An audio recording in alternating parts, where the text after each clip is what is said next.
Okay, this is the how to play phase. This is going to be done live. I'm not going to do any editing or anything. So, before the game begins, you're going to get out the scenario, stuff for the scenario. We're playing the survivor scenario. And so I'm going to be teaching you how to do this. So, the Redeemer is going to get two gifts, the Aura of Precognition and the Aura of Courage.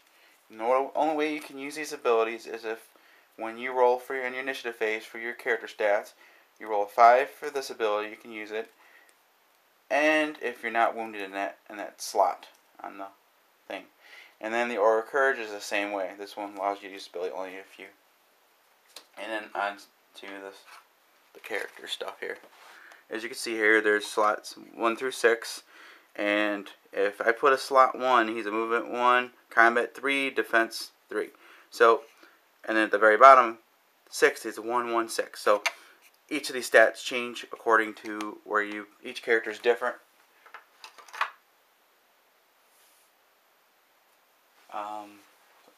And on different rolls. Then you get, for this one, you get the blunderbuss for one of your runners. The blade for hire. So I'm giving it to the blonde guy. You could also give it to your content brute, but this scenario says your character is going to get it for that runner, and the player will get one randomly selected advantage card, and this one is the Flash of Snaps.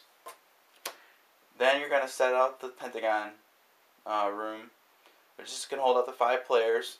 Set the marker anywhere the demon player wants it. Set it at 1. And then the demon player is going to set aside the exit from the tiles. The rest of the tiles are all going to be there, but in the night stack. And this is the demon that the demon player is going to have. So now comes the initiative phase. The heroes are going to roll initiative dice, and he gets a 5, a 3, 2, and a 4. So he's going to look at his abilities, the Aura Precognition, or does he want to give courage to one of his players? Well, being that the goal of this game is to get him safely out of the dungeon by incrementing this die to find the exit. This is kind of like your character's feeling the air from the vents to hopefully find the exit. So the Dreamer's gonna put a 5, since he rolled a 5, into his slot, so he can now use his Aura of Precognition when the player activates him.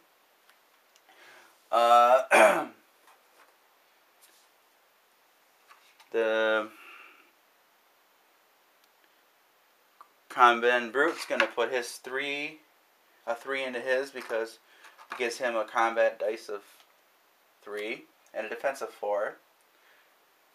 The Brute is gonna take the 4 because it's a movement of 2 and a defense of 3, just so he can move around the board a little bit more. Oops. So the 4 goes there. And last but not least, the other runner gets a movement of 1, combat of 2, and defense of 4. So that's how you do that. So I'm going to activate my ability for the Redeemer. The card states, at the beginning of his activation, the Redeemer can choose to trigger this gift. The next tile to be played during the round will be secretly chosen from the next 3 tiles in the stack. Furthermore, you choose the orientation of that tile. The remaining 2 tiles will put back on the stack in order of your choice. So this allows the player to look at the first 3 tiles. This could be very important decision. Now, he could play a demonic tile first, which would allow the demon player to roll 1 additional dice on a die of destiny, which is very bad. He's got a possibility of a trap going off in a room, because that little skull at the bottom here, which is bad.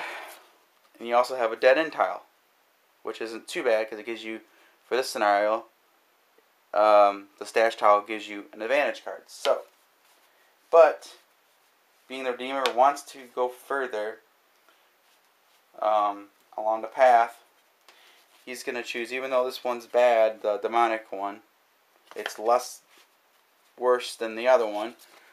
And then the second one is the dead end tile, and the last one's the hurt tile.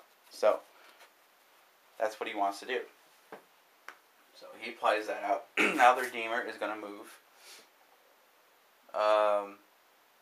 down here, because he knows that he don't want this die to move anywhere negative.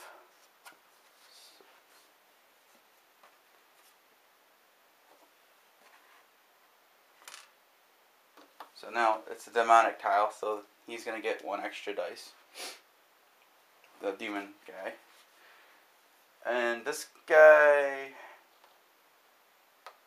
knows exactly, this is a dead end over here, so he doesn't want to go there right now. The next tile plays the dead end here. Up here, he'll get 1 card at random. He gets a lucky omelet, and his spot moves over here. So that runner only had a movement of 2, so he can then move back here and helps to protect the group. The Condemned Brute for hire is going to go here, knowing that it's a trap. Increases to 2. Demon player will then play the tile. However he can legally orientate it. He now goes here. So now the trap's possibly set.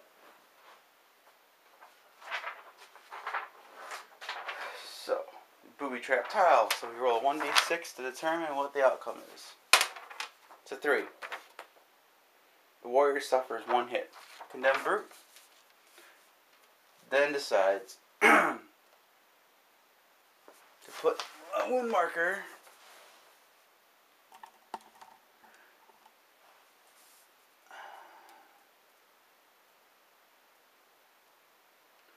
on his 6, because it's the lowest stats, lowest high defense, but he's all about combat, so he didn't really want to hinder him.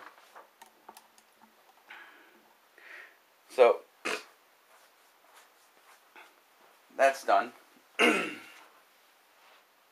Now all the players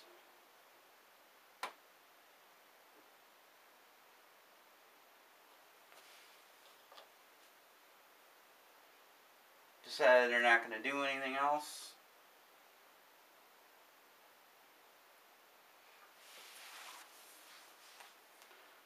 They're going to keep these 2 guys staying there in the center. They can choose to do so.